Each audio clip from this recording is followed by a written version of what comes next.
வணக்கம், நான் தேவகுமார். இந்த வீடியோவில் நீங்கள் என்ன பார்க்க போறீங்கன்னா VMC and CNC operator and செட்டருக்கான ஜாப் ஆப்பர்ச்சுனிட்டியை தான் நீங்கள் பார்க்க போகிறீங்க. கம்பெனியை பற்றி ஒரு ஸ்மாலாக இன்ட்ரோ கொடுத்துறேன். கம்பெனி நேம் பார்த்தீங்கன்னா மைனி ப்ரிசிஷன் ப்ராடக்ட் லிமிடெட். இந்த கம்பெனி பெங்களூரில் இருக்குது. அதனால் பெங்களூர் அரௌண்டில் இருக்கவங்க கண்டிப்பாக இதை யூஸ் பண்ணிக்கோங்க. இவங்க என்ன ப்ராடக்ட் பண்ணுறாங்கன்னு பார்த்தீங்கன்னா ஏரோஸ்பேஸ்க்கான சின்ன சின்ன காம்பனன்ட்ஸ் பண்ணியிருக்காங்க. பவர் ட்ரெயினுக்கான காம்பனன்ட்ஸும் பண்ணிக்கிட்டு இருக்காங்க. இவங்க இப்போ பெர்மனன்ட் ஜாப்க்கு தான் எடுத்துக்கிட்டு இருக்காங்க. சிஎன்சிக்கு என்ன குவாலிஃபிகேஷன் கேட்குறாங்கன்னா நீங்கள் BE or diploma in mechanical இன்ஜினியராக இருக்கணும்னு சொல்லியிருக்காங்க. எக்ஸ்பீரியன்ஸ் பார்த்தீங்கன்னா 3 to 4 years எக்ஸ்பீரியன்ஸ் இன் சிஎன்சியில் இருக்கணும்னு சொல்லியிருக்காங்க. இல்லை விஎம்சியில் உங்களுக்கு 3 to 4 years எக்ஸ்பீரியன்ஸ் இருந்தாலும் எடுத்துக்கிட்டு இருக்காங்க. செட்டர் அண்ட் ஆப்ரேட்டரை எடுத்துக்கிட்டு இருக்காங்க.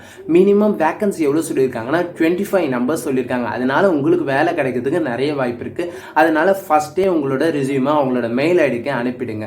ஓகேவா? அவங்க ஒருவேளை உங்களோட எக்ஸ்பீரியன்ஸ் உங்களோட குவாலிஃபிகேஷன் அவங்களுக்கு பிடிச்சிருந்தா அவங்க உங்களுக்கு கால் ஃபேர் பண்ணுவாங்க. நான் டிஸ்கிரிப்ஷனில் அட்ரஸும் contact number and mail ID கொடுத்துருக்கேன். இன்ட்ரெஸ்டடான கேண்டிடேட் உங்களோட அப்டேட்டடான ரெஸ்யூமை அவங்களுக்கு அனுப்புங்க. All the best. வாழ்த்துக்கள். பாய்.